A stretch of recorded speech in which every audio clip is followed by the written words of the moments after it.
Assalamualaikum warahmatullahi wabarakatuh.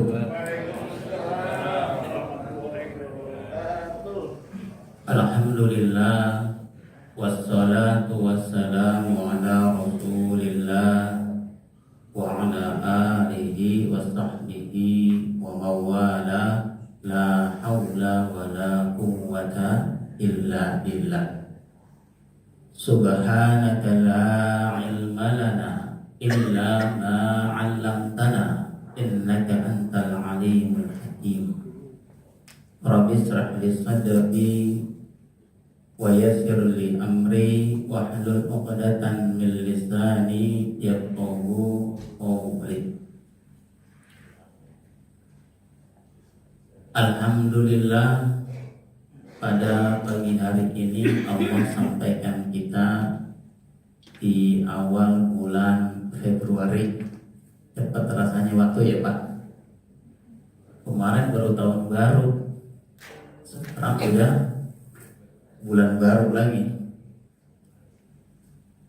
Pertemuan kali ini adalah pertemuan perdana saya untuk mengisi kajian di masjid ini. Nama saya Jamaluddin, Pak. Terus dipanggilnya ya ada yang bilang Udin gitu. Ada yang juga bilang Jamal. Ya, saya asli orang Betawi. Asli dari Marunda, Bitung. Ya, kalau kena golok ya tetap 4. Kemudian tinggal di Jatiwaringin, Pangkalan Jati. Kalau Bapak tahu Asyafiah, itulah kampus Asyafiah, bukan rumah saya. Baik, itu perkenalan saya. Nah, tema kita pada pagi hari ini, mengkhianati doa sendiri. Biasanya yang dikhianati itu kan diri kita, Pak ya. Ini kali ini mengkhianati doa sendiri.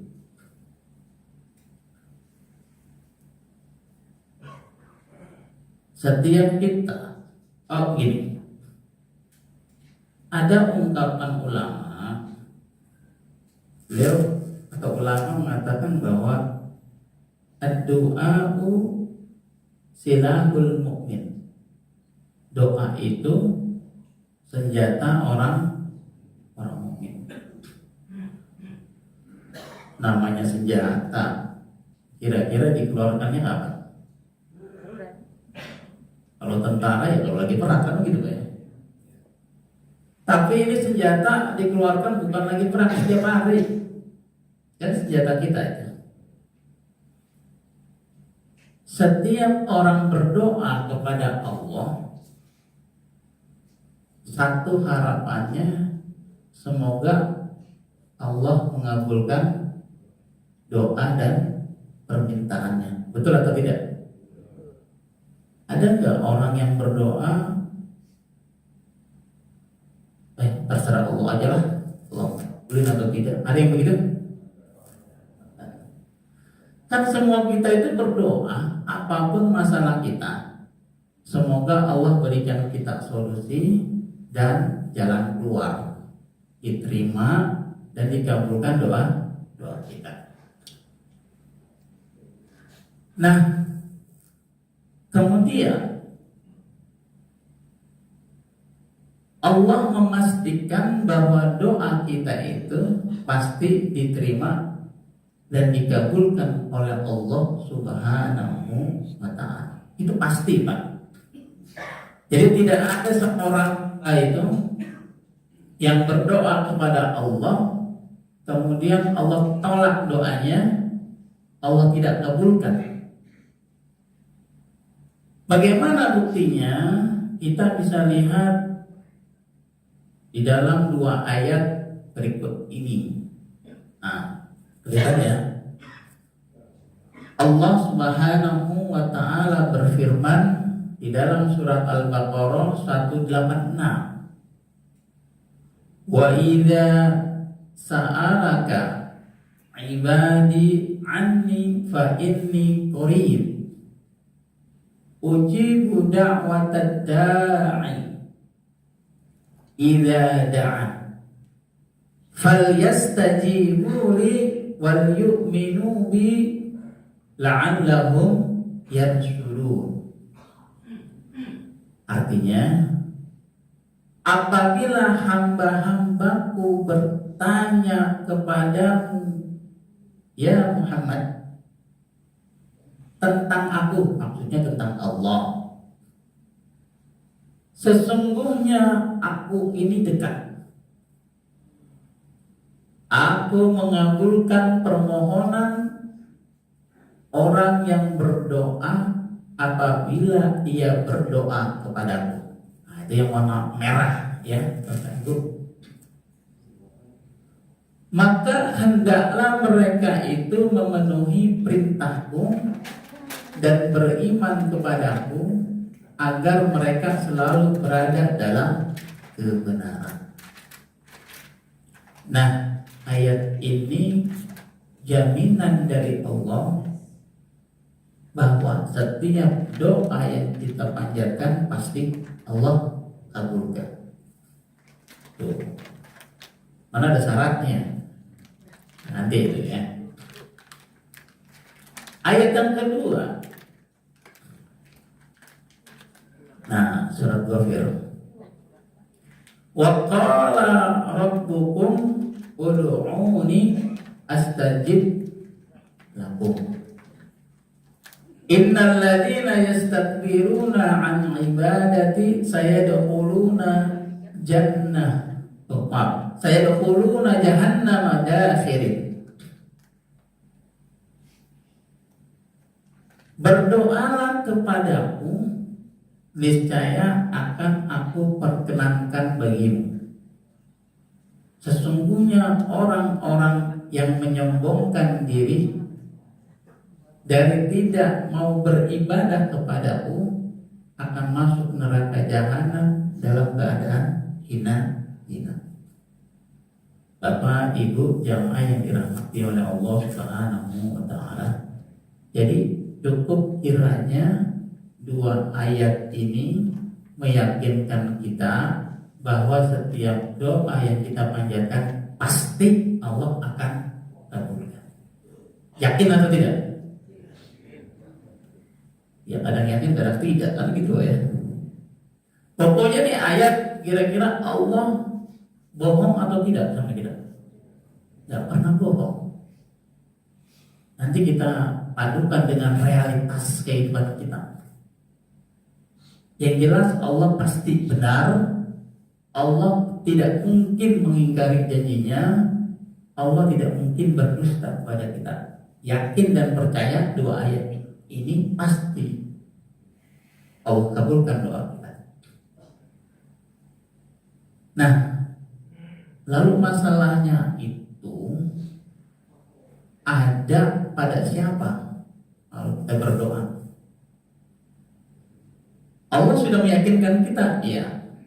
Masalahnya ada pada kita sendiri.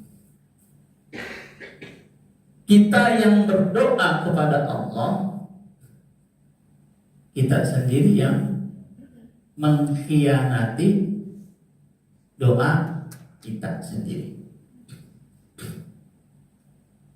Bagaimana Pak seseorang bisa dikatakan mengkhianati dirinya sendiri? Itu pertanyaannya.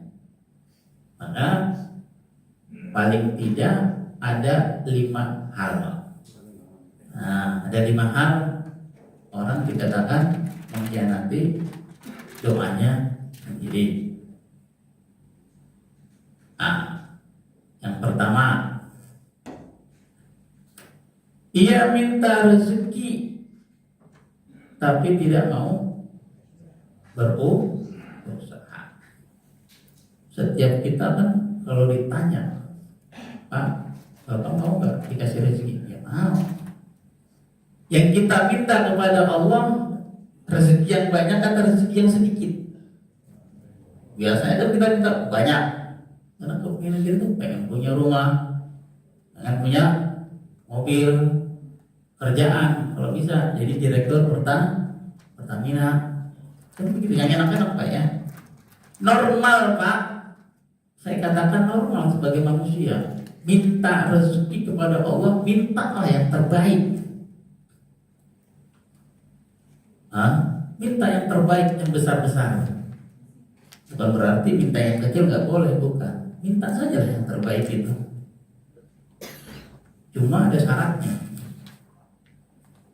Nah, seringkali kita berdoa kepada Allah, Allahumma inni as'aluka ilman nafi'an wa rizqan thayyiban wa amalan sholihan, boleh, wa amalan mutaqabbalan. Ini kan doa yang sering kita panjatkan. Kita minta kepada Allah ilmu yang bermanfaat, rezeki yang baik, dan amal yang diterima. Dalam hal ini penekanannya adalah kita minta rezeki yang baik. Ini doa kita. Atau mungkin doa kita pakai bahasa Indonesia. Pokoknya intinya kita minta rezeki aja. Boleh minta Pak? Boleh. Buktinya Rasul mengajarkan. Namun apa namanya, Allah pun juga memerintahkan kita bukan sekedar doa. Jadi orang kalau berdoa kepada Allah, minta rezeki kepada Allah, maka harus dibarengi dengan usaha. Kira-kira bagaimana kalau Bapak minta, ya Allah berikan saya rezeki, kemudian habis itu tidur, gimana Bapak kira-kira? Atau tukang dagang, ya Allah berikan saya rezeki, dia nggak keluar dagang, kira-kira bisa rezeki datang? Maka orang yang minta rezeki kepada Allah, maka hendaknya ia mengupayakan rezeki tersebut. Cara mengupayakan itu tergantung profesi, tergantung skill, tergantung kebiasaan kita. Ya, intinya berusaha. Dan Allah Subhanahu wa taala berfirman di dalam surat Al-Mulk ayat 15, huwallazi ja'ala lakumul arda dhalulan famshu fi manakibiha wa kulu min rizqihi wa ilaihin nusyur. Ya, Dialah Allah yang menjadikan bumi ini untuk kalian dalam keadaan mudah dimanfaatkan, dalulan. Maka kata Allah, famshu fi manakibiha, jelajahilah manakibiha, penjuru bumi. Ya, penjuru bumi ya, pondok kelapa penjuru bumi betul. Pondok gede, pondok kelapa, terus apa lagi? Pondok bambu, pondok kopi, semua bumi. Dan makanlah dari sebagian rezekinya. Artinya ayat ini bisa kita pahami, orang kalau mau makan berusaha dulu. Kenapa harus pergi? Biasanya orang mencari rezeki itu adanya di dalam rumah atau di luar rumah, Bapak Ibu. Berangkat dari Pondok Kelapa ke Tamrin. Nah, Tamrin itu kan penjuru bumi namanya, untuk bekerja. Keluar dari rumah, berangkat ke pasar, itu juga penjuru bumi. Pulang dari pasar dapat untung, dia bisa makan, kan gitu. Jadi Allah Subhanahu wa taala perintahkan kita untuk makan. Maksudnya makan itu ya diupayakan, bukan MBG, bukan. MBG juga anak-anak Kalau nggak sekolah kira-kira dapat atau tidak? Dapat. Dapat ya Bu ya. Dapat. Itu kalau makanan kering, belum makanannya siap saji, masih dapat atau tidak? Anak-anak ke sekolah, jatah MBG-nya masih dapat atau tidak? Oh, saya kagak tahu tuh gitu. Orang mau makan gratis aja harus sekolah, kan begitu. Intinya nih ayat, ya kan? Kita diperintahkan untuk berusaha. Kemudian Pak, kalau kita berusaha keluar dari rumah mencari rezeki, baik kata baginda Rasul Shallallahu Alaihi Wasallam, seandainya kalian bertawakal kepada Allah dengan sebenar-benarnya tawakal, niscaya kalian diberi rezeki sebagaimana burung diberi rezeki. Ya Allah, kita perhatikan burung berangkat pagi, pulang sore. Kira-kira perutnya lapar atau masih kenyang? Burung itu gak bisa nyetir, mau pakai sayap doang. Kalau dia keluar dari rumah cari rezeki, sungguh-sungguh pasti Allah berikan. Nah, kita dikasih akal oleh Allah, kenapa jadi malas-malasan jadi rezeki? Artinya Allah Subhanahu wa Ta'ala mengatakan bahwa orang yang keluar rumah niatnya mencari rezeki, pasti Allah akan cukupi, pasti akan Allah beri. Baik, dulu ada cerita di zaman Umar bin Khattab radhiyallahu anhu. Umar, Amirul Mukminin Umar bin Khattab pernah datang ke masjid melihat golongan anak-anak muda.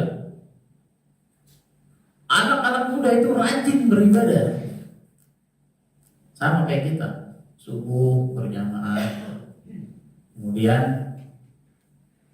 duha, dzikir dikerjakan, tahajud dilaksanakan. Singkat kata, ada seorang pemuda berdoa kepada Allah, ya Allah, berikanlah aku rezeki. Kemudian Umar bin Khattab melihat, memperhatikan ini anak muda, berdoanya kuat, tapi kok diamnya di masjid. Lalu Umar menghampiri pemuda tersebut dan berkata, wahai pemuda, apa yang kau sedang lakukan? Aku sedang minta rezeki kepada Allah. Kemudian kata, sesungguhnya langit tidak akan menurunkan hujan emas dan juga perak. Maksudnya, tidak mungkinlah langit menurunkan hujan. Begitu juga Allah tidak mungkin memberikan kita rezeki hanya dengan berdoa saja. Orang yang berdoa kepada Allah mestinya harus berusaha, apapun itu profesinya. Dengan demikian, doa adalah ibadah, usaha adalah ibadah. Maka hasilnya itu kita serahkan kepada Allah Subhanahu wa Ta'ala. Maka bisa dibayangkan Pak, orang berdoa kepada Allah, berdoa siang dan malam minta rezeki, nggak pernah kerja. Kira-kira bagaimana itu? Ibu-ibu kalau lihat suami ibu begitu, bagaimana kira-kira? Siram aja kata baik itu. Kira-kira bagaimana gitu? Atau anak ibu deh, ini anak ini udah lulus kuliah ini, berdoa doang, cari kerja aja. Kira-kira bagaimana tuh? 4 kan kita. Kayak kalau orang tahu 4 saya ingatnya. Ya, rezeki itu harus diusahakan. Karena berdoa, saya katakan dari berdoa itu kan ibadah. Mengusahakan rezeki juga ibadah. Begitu. Jadi bisa dikatakan orang yang hanya berdoa saja minta rezeki tanpa mau berusaha, itu dikatakan orang yang mengkhianati doanya sendiri. Itu poin pertama ya. Nah, yang kedua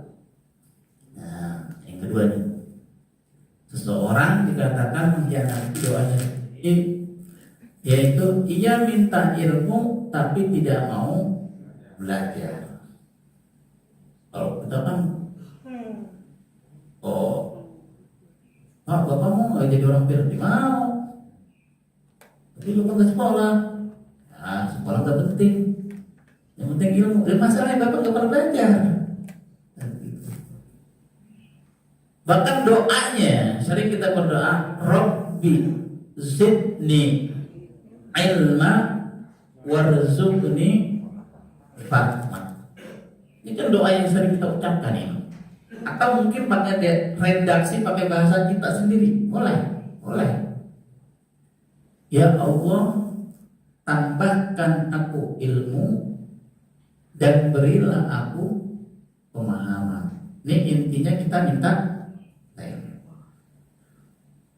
Maka orang yang pengen ditambahkan ilmu kepada Allah, kalau setelah dia berdoa, dia tidur, kira-kira Allah tahu atau tidak? Nah, saya minta doa dulu. Belajar malas. Nah, sarana untuk menambah ilmu ya seperti ini. Ilmu itu kan kadang-kadang kita sudah dapat, cuma lupa kan gitu Pak ya. Nah, kadang-kadang di majelis ta'lim itu terasa kok materinya berulang antara ustadz dengan ustadz lain kan begitu ya. Itu berarti Bapak sudah ada ilmunya sebenarnya. Cuma terkadang ilmu yang kita dapati lupa. Itu fungsinya dari ta'lim itu. Lagi bisa dibayangkan kalau orang minta ilmu setelah itu tidak mau belajar, gimana ceritanya? Pengen punya ijazah tapi tidak mau kuliah, bagaimana kira-kira? Nah, saya kan nyebut ya. Saya nyebut. Intinya ada orang ngaku misalnya, saya ini dokter, apa? Kalau kuliah, mana kira-kira? Lucu ya. Gitu. Ya intinya kalau pengen disebut misalnya ya dokter, insinyur, itu kuliah dulu. Biasanya orang gitu. Nah kemudian Allah berfirman di dalam surat Az-Zumar, Qul hal yastawil ladzi ya'lamuna wal ladzina la ya'lamun. Apakah sama orang-orang yang berilmu dengan orang-orang yang tidak berilmu? Sama atau tidak, Pak? Tidak. Berarti sama atau tidak orang yang berusaha menuntut ilmu dengan orang yang tidak berusaha menuntut ilmu? Sama atau tidak? Tidak sama. Baik. Nah, ada hadis dari baginda Rasul Shallallahu Alaihi Wasallam, ini juga hadisnya populer. Man salaka tariqan yaltamisu fihi ilman, sahaballahu lahu bihi tariqan ilal jannah. Barang siapa menempuh jalan untuk mencari ilmu, Allah mudahkan baginya jalan menuju surga. Masya Allah. Jadi intinya kalau pengen ditambahkan ilmu, usaha kita adalah menuntut ilmu. Kalau tidak menuntut ilmu, namanya kita mengkhianati doa kita sendiri. Baik, Bapak Ibu jamaah yang dirahmati oleh Allah Subhanahu wa taala. Lalu yang ketiga. Yang ketiga, minta sehat tapi melakukan yang mendatangkan penyakit. Ibu-ibu kalau mau ditanya, apakah ibu-ibu mau sehat? Mau. Begitu juga bapak-bapak, apakah bapak-bapak mau punya penyakit? Tidak. Semua kita Pak Irwan, kalau ditanya pengennya sehat. Kita berdoa kepada Allah, ya Allah sehatkan aku. Buktinya kita berdoa, Allahumma afini fi badani, Allahumma afini fi sam'i, Allahumma afini fi basari, la ilaha illa anta. Ini salah satu doa redaksinya dari Rasul. Doa ya gak harus seperti ini, pakai bahasa kita juga boleh. Orang Jawa doanya pakai bahasa Jawa, Allah paham atau tidak? Begitu seterusnya. Intinya, ya Allah sehatkanlah badanku, sehatkanlah pendengaranku, dan sehatkanlah penglihatanku. Tidak ada Tuhan selain Engkau. Intinya doa ini minta agar supaya Allah berikan kita kesehatan. Masalahnya kita minta kesehatan, tapi kita sendiri yang mengkhianati. Bagaimana Pak? Misalnya begadang tiap malam, ya kan? Kemudian makan berlebihan, dikit-dikit makan, dikit-dikit makan. Atau nih bapak-bapak yang lebih ekstrim, mohon maaf saya katakan, Pak, saya pengen jantung saya sehat ya, tapi dia jadi ahli hisab. Suka merokok. Satu hari berapa bungkus kalau Bapak? Kalau orang yang suka rokok itu satu hari bisa 3 bungkus Pak. Suka rokok itu, dikit-dikit merokok, dikit-dikit merokok. Itu waktu 5 menit merokok, waktu 5 menit merokok. Bapak bilang ada yang 4 bungkus. Mungkin di sini nggak ada ya, sedikit kalau di sini. Ya. Saya bicara contoh rokok ini bukan bicara hukumnya. Kalau hukum terserah bapak-bapak ibu-ibu, karena hukum itu nanti ada yang bilang boleh, ada yang bilang tidak, kan gitu. Enggak, cara itu. Intinya rokok itu bagus atau tidak kira-kira? Ya bagus kalau punya mah. Umpama di gambar tuh setiap kemasan rokok gambarannya ada tengkorak yang paru-parunya bolong, ya kan? Ada juga tenggorokannya. Kira-kira itu gambarnya bukan ngeri juga ya, tapi herannya orang udah tahu digambarin begitu masih saja bisa. Kan aneh. Ya bisa suka Pak, iya suka, namanya suka. Tapi anehnya lagi, ada tulisan baygon, gak ada gambar jantung yang gak ada. Kira-kira diminum atau tidak? Udah tulisan baygon, ada yang minum. Bukan baygon doang misalnya. Tapi rokok, walaupun ada gambarnya tetap aja bisa. Mana aneh juga kadang-kadang orang. Yang anehnya lagi dokter, juga bingung juga kalau dokter itu rokok dokter. Ya namanya manusia ya Pak ya. Oh gitu. Ini yang suka ngerokok ya jangan tersinggung. Ya, saya cuma nyampein ini Pak. Katanya tidak ada argumen yang mendorong atau yang membenarkan orang sehat itu dari rokok? Ada atau tidak kira-kira? Setuju? Kalau saya tanya, adakah argumen atau dalil yang membenarkan? Ada atau tidak? Ada kali, tukang warung, ya kan? Yang punya pabrik bilang begitu. Orang jelas merokok dapat anu dan menyebabkan anu kan begitu. Masih disebutnya.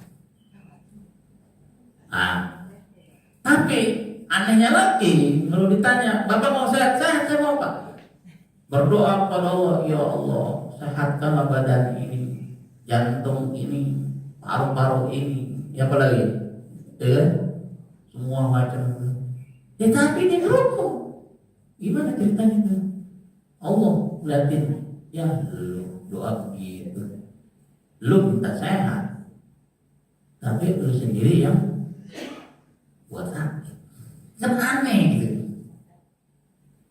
Nah begitu, itulah orang-orang yang mengkhianati doanya sendiri. Kalau habis doa jadi vonis sakit jantung sebab rokok, bukan salah doanya, salahnya dia sendiri. Kan ada orang begitu. Saya nggak didengar Pak doa saya minta sehat, saya masuk rumah sakit. Nah, bukan salah Allah, salahnya pada diri kita sendiri. Kita minta sehat, kita sendiri yang mengkhianati. Baik, ibu-ibu jamaah yang dirahmati oleh Allah Subhanahu wa Ta'ala. Lalu di dalam surat Al-Baqarah, wala tulqu bi aydikum ila tahluka. Janganlah kalian menjatuhkan diri kalian ke dalam kebinasaan. Ya, kebinasaan itu merusak. Makan boleh, tapi kalau sekali makan 3 piring, kira-kira bagaimana? Kira-kira itu. Ya. Minum boleh Pak, minum. Ya kalau minum sekali minum 1 liter begitu, kira-kira boleh atau tidak?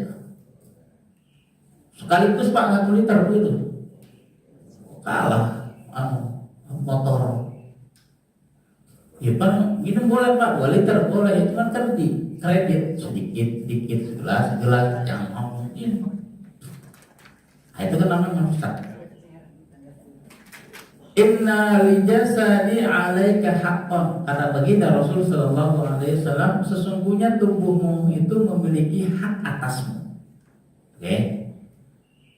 Jadi dulu ada cerita, ya kan?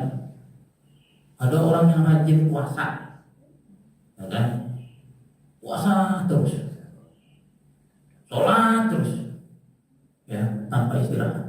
Ditegur oleh Rasul Sallallahu Alaihi Wasallam. Jangan begitu. Aku ini Nabi. Aku juga berpuasa tapi berbuka. Aku juga sholat. Ya aku tidur. Oh, artinya apa? Orang yang beribadah saja, yang berlebihan itu nggak baik walaupun ibadah. Apalagi makan yang berlebihan, ya kan? Merokok yang berlebihan, udah kagak baik gitu. Apa lagi kira-kira? Pokoknya yang berlebihan itu semua kagak baik. Sholat aja berlebihan kagak baik. Kata Rasul bilang, ente sholat mulu kapan ada tidurnya? Ente puasa mulu tiap hari kapan ada bukanya? Dan begitu. Yang seimbang, yang baik aja itu tidak. Kalau berlebihan tidak kan tidak bagus. Baik, jamaah yang dirahmati oleh Allah Subhanahu wa Ta'ala. Lalu yang keempat, seseorang dikatakan nanti doanya sendiri, yaitu minta anak saleh tapi tidak mau mendidik. Dan kita doa, Rabbi habli minas sholihin, gitu ya. Rabbi habli minas sholihin. Ini doanya siapa? Doanya Nabi Ibrahim. Ya bagus sih doa, namanya doa. Ya Allah, anugerahkan saya anak yang soleh.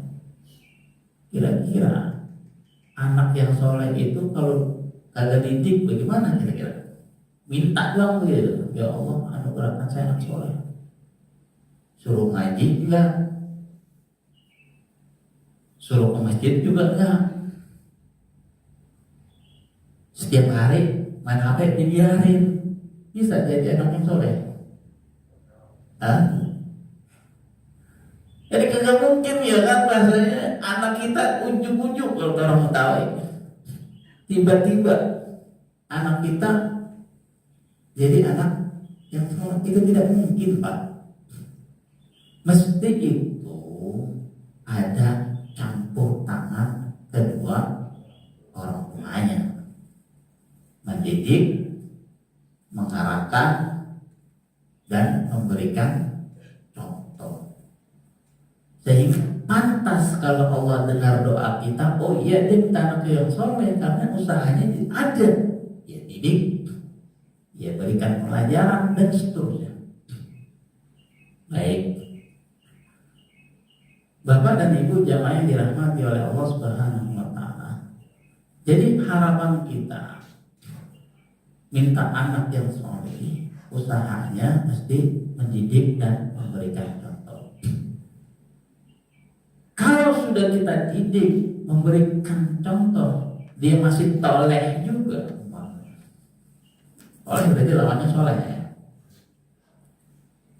Bukan salah kita. Bukan salah kita. Itu ngasih contoh. Kata baginda Rasul Shallallahu Alaihi Wasallam, kullukum ra'in wa kullukum mas'ulun an ra'iyatihi. Setiap kalian adalah pemimpin dan setiap kalian akan dimintai pertanggungjawaban atas yang dipimpinnya. Dalam hal ini adalah keluarga dan anak-anak kita. Baik, ada kisah orang terdahulu, Luqman Al-Hakim. Ini sering kita dengar ya cerita Luqman Al-Hakim. Ini adalah orang yang bijaksana. Beliau tidak hanya mendoakan, tetapi juga memberikan nasihat kepada anak-anak, mendidik dan memberikan contoh. Sehingga Luqmanul Hakim itu dalam mendidik anak dijadikan acuan dan diabadikan di dalam surat Luqman. Luar biasa. Ya di sini juga banyak anaknya. Namanya Pak Luqman, ada di sini. Luqmanul Hakim. Jadi kesimpulannya, anak yang soleh itu lahir dari doa, kemudian pendidikan dan teladan. Minta anak yang soleh berarti usaha untuk mendidiknya. Terakhir Bapak Ibu yang dirahmati oleh Allah Subhanahu wa Ta'ala, kita minta surga kepada Allah, tapi kita melakukan amalan yang menuju ke neraka. Ini aneh. Kita sering berdoa, Rabbana atina fid dunya hasanah wa fil akhirati hasanah wa qina. Doa apa namanya? Doa sapu. Sapu jaga di sapu. Luar biasa ini. Pemungkas surat itu. Doa pemungkas. Mantap nih doanya. Artinya apa? Artinya ini bagus sekali kamu ini. Atas disebut sapu jaga. Sekali sapu bersih. Ya Tuhan kami, ya, berilah kami kebaikan di dunia dan kebaikan di akhirat. Serta lindungilah kami dari azab neraka. Ini kan doa ini kan diabadikan di dalam surat Al-Baqarah 201 ayat 201. Intinya doa ini minta diselamatkan di dunia dan selamatkan akhirat. Dan masih banyak lagi doa-doa yang dicontohkan oleh baginda Rasul yang sejenis dengan doa ini. Misalnya Rasul bilang, Allahumma inni as'alukal jannah wa a'udzubika minan nar. Ya Allah, aku mohon kepadamu surga dan berlindung kepadamu dari neraka. Banyak doanya. Allahumma inna nas'aluka ridhaka wal jannah wa na'udzubika min sakhatika wan nar. Banyak sekali redaksi doa itu. Sering kita panjatkan salat. Intinya kita nggak mau nyemplung ke neraka, pengennya masuk ke surga. Tapi kita minta surga kepada Allah, kadang-kadang kita sholat males, sama tetangga nggak pernah akur, lalu bekerja kadang-kadang markup anggaran, macam-macam itu bangsa. Masya Allah. Padahal yang kita minta surga. Surga itu kan keinginan kita, cita-cita kita. Mestinya keinginan cita-cita itu harus diupayakan. Tidak lantas-lantas Allah masukkan kita ke dalam surga lantaran kita baca doa ini, enggak juga. Kalau orang minta uang, anak kecil juga bisa minta. Ya, minta kepada Allah Subhanahu wa Ta'ala adalah minta. Dan kita upayakan isi amalan kehidupan kita yang mengantarkan doa kita diterima, diijabah oleh Allah Subhanahu wa Ta'ala. Nah, memang berat Bapak Ibu, karena amalan-amalan untuk menuju ke surga itu berat. Saking beratnya kata baginda Rasul Sallallahu Alaihi Wasallam, khuffatil jannah bil makarihi wa khuffatin nar bisyahawati. Surga itu dikelilingi hal-hal yang tidak disukai, sedangkan neraka dikelilingi oleh sesuatu yang disukai, syahwat yang enak-enak. Oh, mau agak susah nih. Baik jamaah yang dirahmati oleh Allah Subhanahu wa Ta'ala, kata Imam Al-Basri, beliau berkata, engkau berharap surga tapi berjalan menuju neraka. Gimana ceritanya? Sama seperti saya tujuan ke Pondok Kelapa, tapi begitu Kalimalang saya belok kiri ke arah Cawang, terus kira-kira sampai gak dicek mereka? Agak motor dulu lagi motor, aktif terus saya disiksa sama jalan. Tahu begini kita tuh, itu mau kanan tapi belok kiri. Aneh ini kita ini, aneh. Begitulah Bapak, kata Imam Al-Basri. Pelajaran yang kita dapat ketika adalah surga tidak dicapai dengan angan-angan, dengan keinginan. Tidak bisa kita capai itu, tapi dengan ketaatan kepada Allah Subhanahu wa Ta'ala. Bapak-bapak, ibu-ibu, jamaah yang dirahmati oleh Allah Subhanahu wa Ta'ala, itulah 5 orang yang dikatakan mengkhianati doanya sendiri. Demikian dari saya. Mungkin ada sedikit waktu untuk berdiskusi atau tanya jawab. Silakan. Jelas? Pas ya? Pas. Baik. Baik, alhamdulillah kalau pas, mudah-mudahan kita bisa mengamalkan. Kita akhiri taklim ini dengan baca kafaratul majalis. Subhanallahumma wa bihamdika, asyhadu an la ilaha illa anta